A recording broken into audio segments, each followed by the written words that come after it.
Good evening सबको। जैसा कि आपको पता है पिछले 2 दिन से in social media and other platforms there was the news that minor girl child was allegedly kidnapped and raped in Leh and फिर उसके बाद आप में से कई लोग ऑफिशियल बाइट के लिए भी हमसे पूछ रहे थे। सो this is the press briefing regarding the same incident. Thank you for coming here at such a short notice. So on 29th of March हमें खबर हुई 8:30 रात को that a 12-year-old girl child, the identity of the child will not be revealed in the press conference about her whereabouts or where is she's from. We received a complaint, we received an information from the hospital कि एक 12 साल की बच्ची आई है एस.एन.एम hospital में who is having head injury and physical body injury, and also there are symptoms that she's been raped as well. So immediately the police party was dispatched there to know what were the circumstances. और जब हमने उससे पूछताछ की और जो उसके guardians है वो भी लेके आए, we got to know that the girl child who is studying in the school, वो लिफ्ट लेती थी स्कूल से घर जाने के लिए, and it was a routine kind of thing. She would mostly take lift or go by bus, and one person, she doesn't know who was he, वो कौन है, उसका क्या नाम है या गाड़ी का नंबर क्या था। तो एक आदमी ने उसे वैसे ही लिफ्ट दिया जीवत्सल चोगलामसर के पास से, and then she was taken to very I would say सुनसान वाले एरिया में, वेरी आउटस्कर्ट्स में, चुशोत एरिया में, where the man had raped her and he had assaulted her as well, जिसमें उसको हेड इंजरी भी आई और उसको हाथ में भी चोट लगी, और उसे जख्मी करके उसने वहीं चुशोत एरिया में छोड़ दिया। He almost wanted to kill her, but seeing that the girl was not responding, उसे लगा शायद उसकी जान चली गई है, तो उसने उसको वहीं छोड़ के वो वहाँ से चला गया। फिर लड़की ने बहुत हिम्मत दिखाते हुए वहाँ से वो निकली। She contacted a person there और अपने घर वालों को बताया, एंड फाइनली उसको हॉस्पिटल पहुँचाया गया। सो ये वारदात शाम के 5 से 6 बजे के बीच का है, और उसके 2 घंटे के बाद पुलिस को इन्फॉर्मेशन फिर मिली। जैसे ही ये इन्फॉर्मेशन हमें मिली, तुरंत इन्वेस्टिगेशन स्टार्ट हो गया। हमने एफआईआर भी रजिस्टर कर दिया वुमेन पुलिस स्टेशन में under the POCSO act, and investigation was started. It was a very challenging case for us because here the preparator was not known to the victim, और उसे गाड़ी का number भी नहीं याद था, उसे कुछ भी उसके बारे में वेयर अबाउट्स नहीं पता थे। उसे एक मोटा मोटा हुलिया पता था, कैसा वो आदमी दिखता है, क्या है, बट उसके अलावा उसे कुछ भी नहीं पता था। So under the supervision of additional SP ले, DSP headquarters, DSP DAR, they had a very well supervised the case, and it is a very good team effort we can say. और इन्होंने टीम्स बनाई which was led by SHO Leh, SHO women police station, ICPP housing colony and ICPP Kharu, and the intelligence unit of the district as well. इन सब ने काफ़ी काम किया, अलग अलग टीम्स बनाई और CCTVs हम ट्रैक करना शुरू किए टू फाइंड कि उसका क्या पाथ रहा है और वो गाड़ी का अगर नंबर प्लेट हमें मिल जाए। सो फाइनली हमें गाड़ी आइडेंटिफाई हो गई कि वो गाड़ी का कलर क्या है और किस टाइप की गाड़ी है, उसका हुलिया क्या है, एंड उसी लीड पे फिर हम काम करते हुए we zero down on some areas जहाँ प्रोबेबली ऐसी टाइप की गाड़ियाँ बिकी हैं या यूज़ करते हैं। सो हमने एक्चुअली मैनुअल कॉम्बिंग पूरे एरिया का किया to find that vehicle, and within 48 hours, due to the team effort and the consistent sincere working on the case, we were able to find that vehicle and the person as well. The accused has been identified as Sayyid Zulfikar Ali Shah, son of late Sayyid Murtaza Shah, जो कि थिक्से का रहने वाला है। He is 52 years of age, and he works at a private construction company as an accountant Munshi. तो ऐसा बोला जाता है कि इसका रेपुटेशन मतलब इसकी फैमिली का रेपुटेशन अच्छा है लोकेलिटी में, and nobody had heard any previous complaint about him. But when we found that vehicle, because vehicle को सीज करना बहुत ज़रूरी था, वहीं पे सीन ऑफ क्राइम हुआ था, वहीं पे बच्चे के साथ असॉल्ट हुआ था. तो व्हीकल को भी हमने सीज किया, and the victim had also identified the accused. तो हमें काफ़ी एविडेंसेस और मिले और टीम ने फिर एविडेंस कलेक्ट करना शुरू कर दिया. So this is how we were able to crack this blind case, and the whole credit goes to the district police Leh team, जिसने almost for non stop 48 hours they have worked to solve this case at the earliest. So if you have any questions आप अभी पूछ सकते हैं. बताया जा रहा है कि ये पहले भी उसी जो एक्यूज से लिफ्ट मांगते थे, क्या है सच है कि फर्स्ट टाइम? नहीं, जो हमें विक्टिम ने बताया इसमें कि ये जो एक्यूज्ड है, ये उसको 2-3 बार उसने लिफ्ट पहले भी दिया है.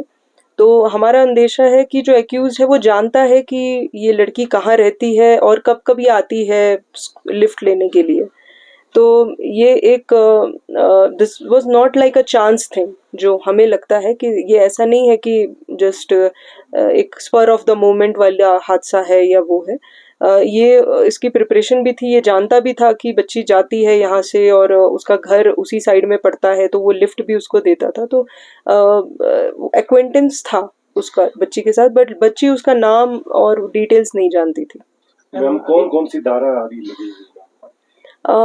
अभी हमने initially 5M and 6 POCSO act लगाया है, बट इसमें अभी हम अटेम्प्ट टू मर्डर का भी चार्ज लगाएंगे, and causing the grievous hurt also, वो भी हम ऐड कर देंगे. मैम अभी बच्ची का हालत कैसे है? She is stable, she is good. I don't think उसको कोई डेंजर है, ऐसे कुछ नहीं है. मैम और कुछ जगह पे सीसीटीवी का जो कंप्लेंट आते हैं वो काम नहीं कर रहा है, तो इस ऐसे केसेस में या इससे जो सीवियर होते हैं तो सीसीटीवी का ज़्यादातर जो वहाँ एक्टिव होना कितना ज़रूरी है ताकि जल्द से जल्द जो है अक्यूज को पकड़ा जाए. कंप्लेंट आप किसकी बात कर रहे हैं? चौक्स पे जैसे सीसीटीवी का कई बार नहीं चलना, फिर ऐसे लोगों का काफ़ी कंप्लेंट.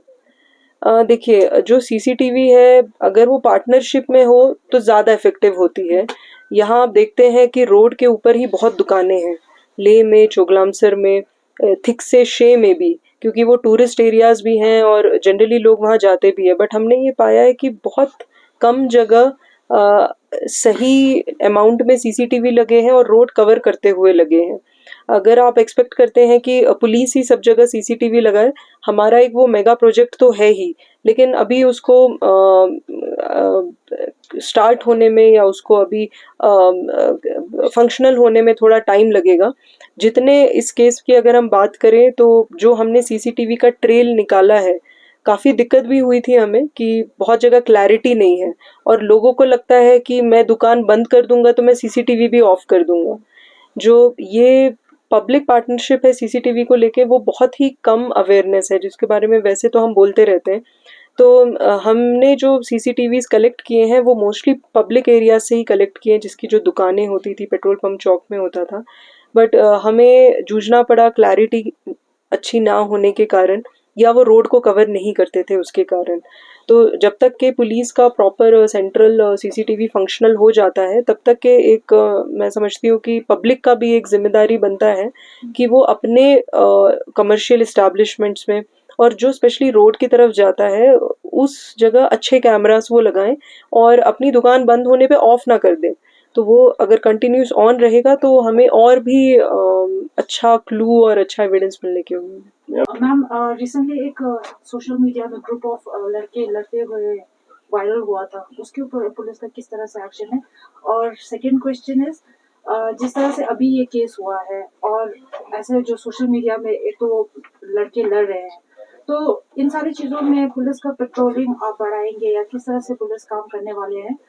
और मैन पावर की इश्यूज चैलेंजिंग फैक्टर नहीं है पुलिस के लिए? ओके, जो अभी रिसेंटली एक क्लिप वायरल हुई थी जिसमें हम देख रहे थे कुछ छोटे लड़के एक पर्टिकुलर बंदे को लातों से मार रहे थे, अब्यूज़ कर रहे थे, वर्बली भी बहुत अब्यूज़ कर रहे थे, and they were taking turns to beat that person. वो 2 हफ्ते 2 महीने पुराना 2 हफ्ते वो 2 हफ्ते पुराना इंसिडेंट है। 16 मार्च का। अच्छा, 16 मार्च का वो इंसिडेंट है। एंड वो सारे जुवेनाइल्स हैं, स्कूल में पढ़ने वाले बच्चे हैं वो, तो हम आइडेंटिटी उनकी तो रिवील नहीं करेंगे। तो जैसे ही हमारे संज्ञान में आया, हमने इमीडिएटली उनको आइडेंटिफाई किया, and we had identified the victim also who was getting the beating. So उससे हमने फॉर्मल कंप्लेंट भी ली और हमने डायरेक्ट एफआईआर इसमें लगा दिया। जो पहले होता था कि जुवेनाइल्स होते थे तो एक एफआईआर अवॉइड करने वाला एक कल्चर होता था, तो जिससे कई बार माँ बाप को भी लगता था कि पुलिस बहुत हार्श हो रही है एफआईआर लगाने में, कोई बात नहीं, समझा के छोड़ देंगे। तो वो हम एंटरटेन नहीं कर रहे हैं, which answers your second question as well. Police के 2 पार्ट हैं, एक crime prevention and deterrence and crime investigation. तो प्रिवेंशन डिटरेंस में हमारी प्रेजेंस जितना डिटर कर सकती है हम उतना कर सकते हैं, but as you can see these were juveniles. ये इनका जो बोलना चाहिए एक्टिव एरिया ऑफ इंटरेक्शन है वो स्कूल है, घर है, अदर प्लेसेस भी हैं। तो ये this is not just lack of patrolling, that is why this led to an incident. It was some personal enmity between them, and then they started abusing physically, verbally to that victim. So somewhere we have to see the problem as a collective thing. You cannot expect कि police रहेगी तो आपस में झगड़े ही नहीं होंगे। अगर झगड़े हो रहे हैं बट इतने छोटे बच्चे ये झगड़े क्यों कर रहे हैं, and then they are getting that sadistic pleasure of beating someone and then making a video. So we are taking a very strong stance इसमें कि अगर आपने लॉ वायलेट किया है तो हम आप पे कानूनन कार्रवाई करेंगे। I think this is the biggest deterrence one can have, which was not there earlier also. अगर आप देखें लास्ट ईयर भी जो भी मारा पीटी के इंस्टेंसेस हुए हैं जो जनरली बेलेबल भी होते हैं, but still we are taking a cognizance and registering FIR so that these persons जो जुवेनाइल है ये जब ये ऐसा वायलेंट क्राइम करते हैं, they should not take police for granted कि हमें बुलाया, काउंसलिंग किया और छोड़ दिया। Obviously there are no observation homes for them, so we had to take the lawful action as well, taking the Juvenile Justice Act into consideration. और रही बात इसकी कि हम मैन पावर कंस्ट्रेंट तो है हमारा, but we can not use it as an excuse. हम उसे एज एन एक्सक्यूज़ भी नहीं बोल रहे हैं। हमसे जितना हो सकता है we are going to cover the areas mostly based on the timing and the important areas जहाँ जहाँ पे ऐसे सिचुएशंस हो सकते हैं। सो वो हमारी स्ट्रेटेजी रहेगी। जुवेनाइल होम और करेक्शन होम लद्दाख में ना रहने से कितना चैलेंजेस हो रहा है मैम? कितना इम्पोर्टेंट है लद्दाख में अब जुवेनाइल होम और करेक्शन होम का होना? जैसा कि आप जानते हैं जुवेनाइल जस्टिस एक्ट में हम किसी को बच्चे को फॉर्मली अरेस्ट करके किसी पुलिस स्टेशन में नहीं रख सकते। अगर करते भी हैं तो हम उसे अप्रहेंड करते हैं, अप्रहेंशन मेमो बनाते हैं in front of a guardian, and फिर उसे जेजेबी के सामने लेके जाना होता है। वो वहाँ से उसे करेक्शन होम में भेजते हैं, ऑब्जर्वेशन होम में। बट अब वो प्रोसेस में है। I think very soon the administration will notify a building or a setup as an observation home.